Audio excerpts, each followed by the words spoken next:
Hi friends, welcome to this lecture of soil science and technology. Today we will be discussing about different types of parent materials and also we will be discussing about what is soil profile and what are the important soil master horizons. So, in the last class we stopped here while discussing the influence of parent material for soil formation, and I told you that the parent material is very important for determining the soil physical and chemical characteristics. Not only that, but also the nature of parent material shows which nature of parent material governs the rate of soil formation. Now, types of parent materials, while we are talking about the types of parent materials, remember that parent materials are classified based on their mode of placement in their current location.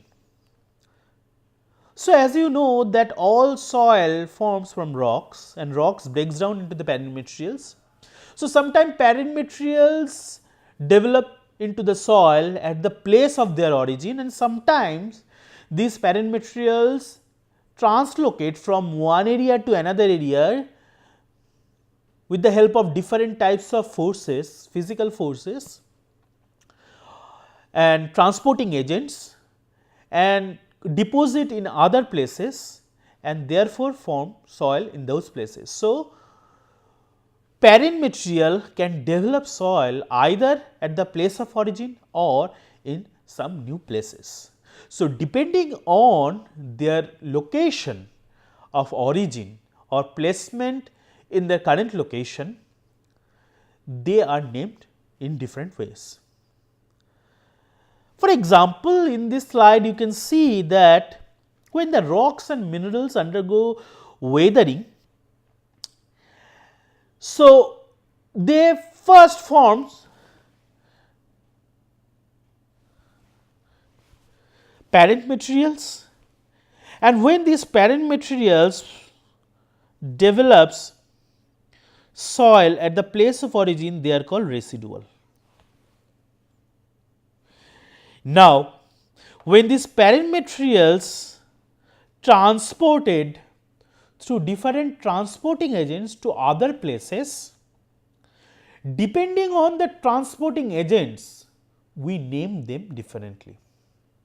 For example, when the parent materials are transported through water and deposits in the lake, we call it lacustrine.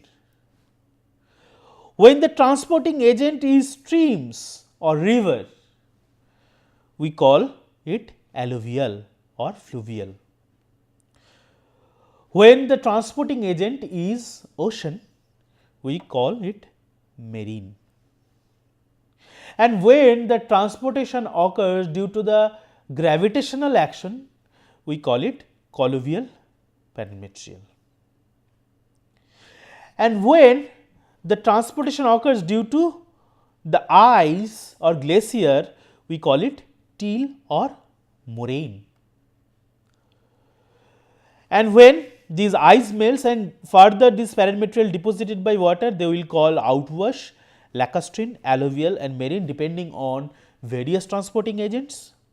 And when the parent material is transported through air or wind and or deposited by wind, we call it either aeolian or loess. So, as you can see, based on different types of transporting agents, we are naming the parent materials differently, and they are basically named based on the dominant transporting agent. So, as you can see here, three important examples of parent material. First of all, you are seeing colluvial parent material which occurs, here the parent materials are transported due to the action of gravity. Second is floodplains and third one is alluvial plain. Both of them are formed due to the transporting action of rivers or streams. So, based on the based on the transporting agents, as you can see, the soil characteristics or parent material also differs from one soil to another soil. Here some example of glacial till, and glacial till occurs due to the action of glacier, and this is loess which forms due to the wind action. So, based on the transporting agents, as you can see, we are naming them differently. Final important aspect of factor for soil formation is time. So, you know that younger soils tend to have properties of their parent material, and as they age, they tend to change sometime to a different soil type. This diagram shows these in a very nice manner. Now, as you can see, this is a starting point of soil formation. So, obviously, there will be fresh unweathered rock, and as the time goes on to hundreds to thousand to 10,000 to hundred thousands and so on and so forth, you can see the development of different horizons or layers within the soil, like O horizon or organic horizon, A horizon or mineral horizon, C horizon or unconsolidated horizon, and R, which is basically the unweathered rock. And as the soil formation proceeds further, as you can see the development of more horizons in the soil. And further, as the soil develops, you will see accumulation of clays and oxides, development of different types of soil structure, and so on and so forth.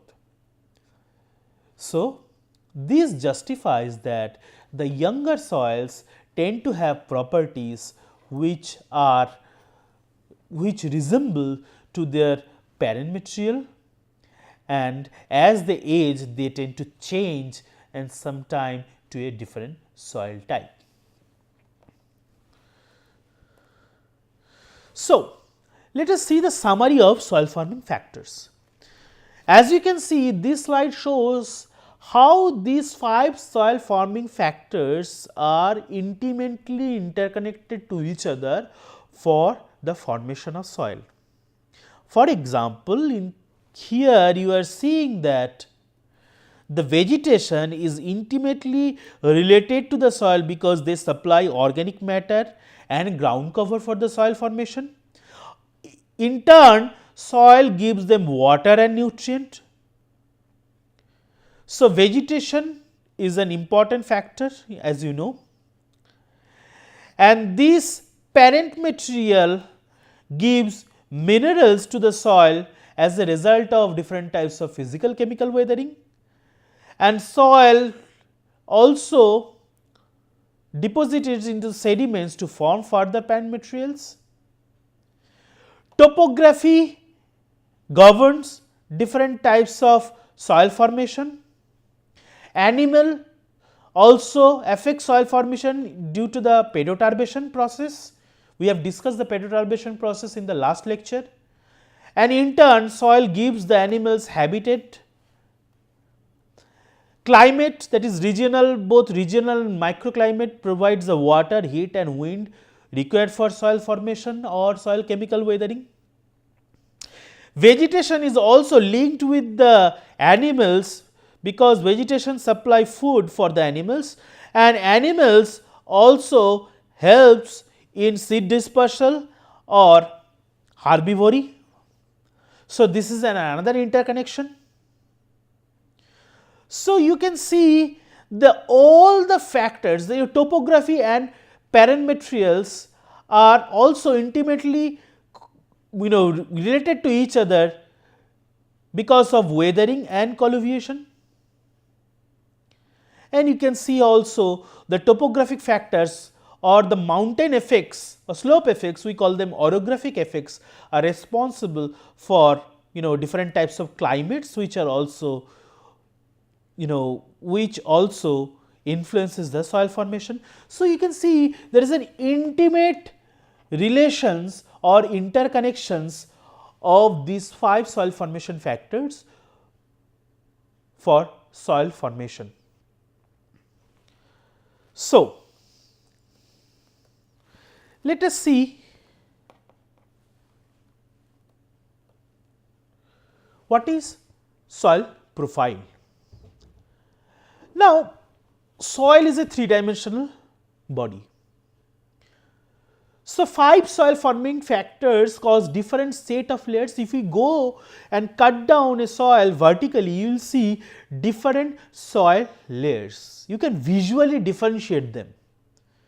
So, how they occurred basically? They occurred because of actions from different 5 soil forming factors. So, each soil is characterized by a given sequence of these horizons. And obviously, vertical exposure of this sequence is termed as soil profile. So, as you can see here, the total, as you can see here, this total vertical section of a soil is called soil profile. And in a particular soil profile, you will see some specific soil horizons or layers. For example, O horizon, A horizon, E horizon, B horizon, C horizon, and at the bottom unweathered parent material. So, O horizon basically shows loose and partly decayed organic matter. So, remember that O horizon always occur at the top and it is dark in color and it basically composed of decaying organic matter, fresh and decaying organic matter. Just beneath the O horizon, you will see A horizon, which is basically a mineral matter mixed with some humus, or in other words, mineral matter mixed with some organic matter. So, it is darker in nature. So, in some soil, just below the A horizon, you will see a light colored horizon. We call it E horizon or alluvial horizon. So, E stands for alluvial. Alluvial horizon occurs due to the process of alluviation. Alluviation is basically movement of clay minerals or other compounds from upper layers to the bottom layers of the soil. So, this is the process of alluviation, and as a result of movement of clay from upper layers to the deeper layers, these resulting horizon is called light colored zone of leaching, and we call it E horizon. Just below the E horizon, you will see a relatively darker horizon, we call it B horizon, which basically shows accumulation of clay from above. So, all the alluviated clay from the above horizon, when they will deposit in the lower horizon, they will form B horizon. Just below the B horizon, you will see C horizon, which is basically composed of partially altered parent materials or small parent materials, small fractions of parent materials, and finally at the bottom you will see unweathered parent material. So, these basically shows the different soil horizons which are present within a soil profile. So, let us see what are the master horizons. Obviously, there are 6 master horizons, and these 6 master horizons are commonly recognized and are designated using the capital letters like O horizon, A horizon, E, B, C and R. R is basically the parent bedrock. So, these 6 are basically the master horizon. Sub horizons may occur within a master horizon, and these are designated by lower letters following the capital master horizon letter. For example, BT, AP or OI, we will discuss them later on. As you can see in the picture also, if you all these sub horizons are given. For example, OI, which basically stands for slightly decomposed organic horizon, OE stands for moderately decomposed organic horizon, and OA stands for highly decomposed organic horizon. So, like that, all the master horizon can be subdivided into sub horizons, and these sub horizons are basically indicated by lowercase letters following the capital master horizon letter. So, let us discuss them one by one. So, O horizon is basically the organic horizon which is found above the mineral soil, and it basically occurs in organic soil profile and commonly referred as the forest floor. So, the thickness of the O horizon basically differs from one soil to another soil. Obviously, in case of forest soil, the thickness of the O horizon will be more as compared to the soil which develops in the desert region, and this O horizon is darker in color and it occurs just above the A horizon. So, often this O horizon has three subdivisions: O or I horizon. The another name of OI is fibric. So, it basically in the fibric horizon, a fibric material means you can see recognizable plant and animal parts. The second important is OE horizon, we call it hemic materials, which is basically composed of finely fragmented residues intermediately decomposed. And finally, OA horizon or sapric materials which consist of highly decomposed smooth amorphous residues. So, based on the phase of decomposition, or I would say the stages of decomposition, we can differentiate this O master horizon into three sub horizon, that is fibric, hemic and sapric. Now, let us see what is A horizon. A horizon is basically the topmost mineral horizon. In A horizon, you will see that it generally contains enough partially decomposed organic matter. So, it is darker in color, and soil color, I mean it is darker in color than the lower horizons, and it is one of the most important master horizons. E horizon. So, zones of maximum leaching or eluviation of clay, iron and aluminum oxides. Remember that again this E horizon occurs due to the process of eluviation of clay, iron and aluminum, and it leaves, as a result of this eluviation of clay, iron and aluminum, it leaves a concentration of resistant minerals such as quartz and sands and silt, and it usually found underneath the A horizon and is the forest soil directly under the O horizon, and it is generally lighter in color than both the A horizon above it and the horizon below, because all the clay which are darker in color have been already moved downwards. So, that is why it is also called bleach horizon. So, as you can see in this soil, there is a clear bleached E horizon which is lighter in color, and this is called E horizon or alluvial horizon.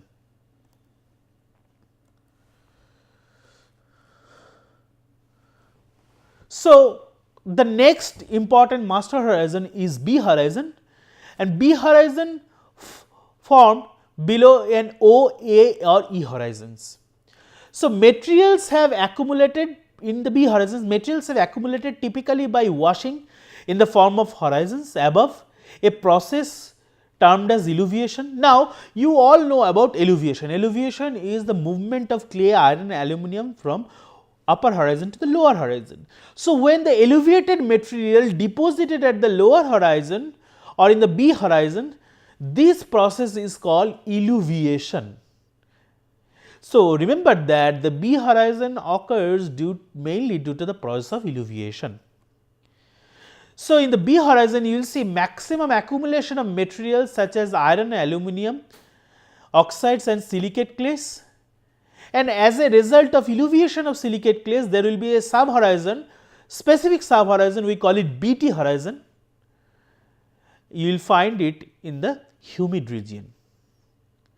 And remember that calcium carbonate or calcium sulphate may accumulate in the B horizon, giving rise to BK and BY horizon respectively in arid and semi-arid region. These are again, this BK and BY are again sub horizons. C horizon. C horizon is basically the unconsolidated material underlying the soil. Now, what is soil? We generally consider A horizon plus B horizon combinedly as soil. or in other words, Solam is the basically combination of A horizon and B horizon. So, C horizon is unconsolidated material which generally occurs at the bottom of the Solam, and this C horizon may or may not be same as the parent material from which the Solam formed.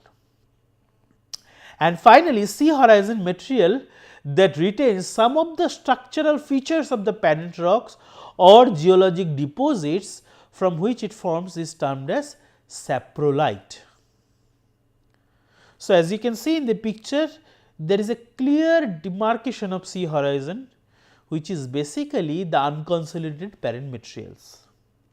So, we have covered both O, A, E, B and C horizon, and let us see the final one, that is R horizon, which is basically the consolidated rock from which the soil forms, and you will see very little evidence of weathering in this unconsolidated rock, and generally we term this horizon at R horizon, as you can see in this picture. So, what are the subdivision within the master horizons? Obviously, some often distinctive layers exist within a given master horizons, and these are indicated by a numeral following by the letter designation. For example, 3 different combination of structure and color can be seen in the B horizon, then the profile may include a sequence of B1, B2 and B3. So, you are seeing we are including numerical digits just after the letter designation of the master horizon to show these subdivision or sub horizons. And there is another important horizon called transition horizons. So, transition horizons or transition layers occurs between the master horizons and may be dominated by properties of one horizon, but also have characteristics of another. As we write, I mean we generally denote them as AE, EB and BE and so on and so forth.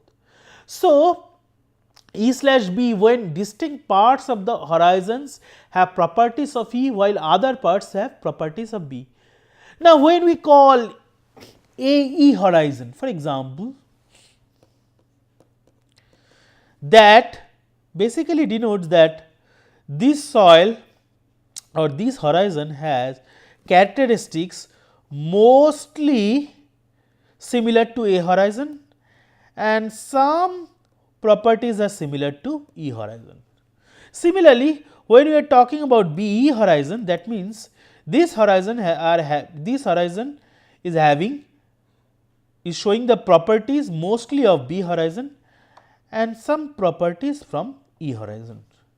So, this is the physical interpretation of these transition horizons.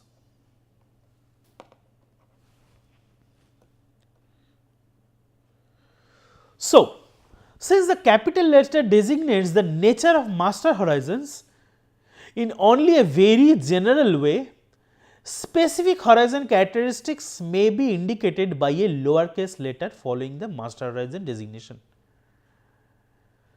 For example, OI, that is O horizon with slightly decomposed organic matter, we have already seen this. So, in this slide or in this table you will see some common sub-horizon distinction within the master horizons. For example, if we use lowercase symbol a, if we use lowercase symbol a, that will denote highly decomposed organic matter. If we use lowercase symbol b, that will denote buried soil horizons. If we use C, that will denote concretion of nodules. If we use E, that means intermediately decomposed organic matter. If we use F, that will show frozen soil. If we use I, that is slightly decomposed organic matter. If we use J, that is showing basically xerosite or yellow sulphate mineral present into the soil. If we use K, that will denote the accumulation of carbonates. If we will use M, that will indicate the cementation or induration inside the soil.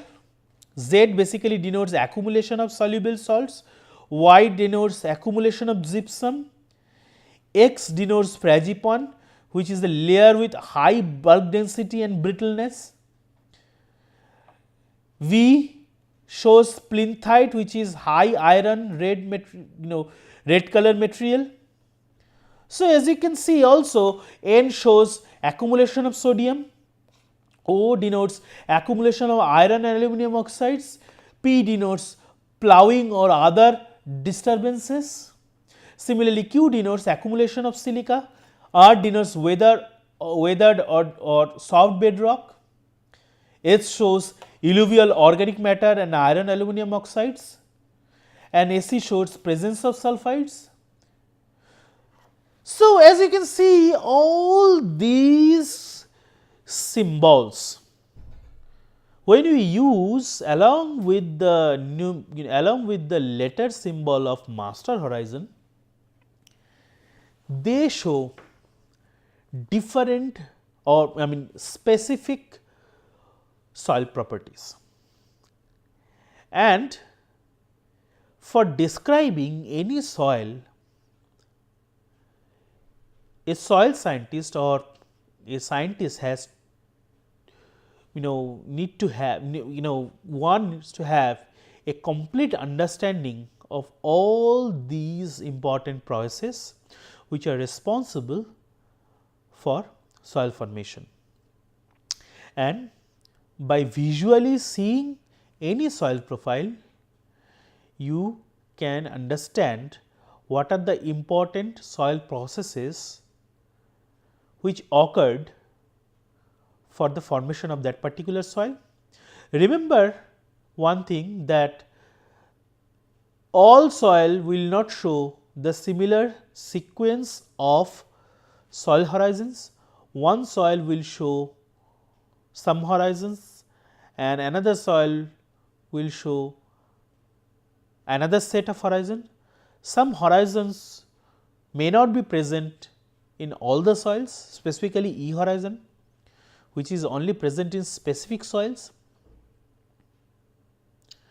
and most of the time these horizon differentiation are done in the field by the experienced soil scientist by using some qualitative diagnostic features, their color, their structure, their texture, as well as some small visual characteristics.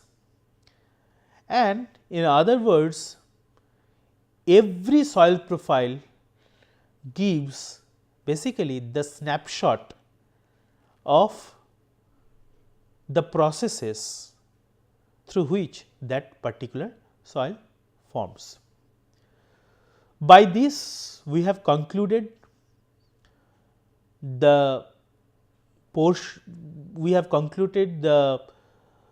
soil forming factors as well as soil profile. If you have any question regarding or if you need any clarification, feel free to email and I will be more than happy to answer your queries.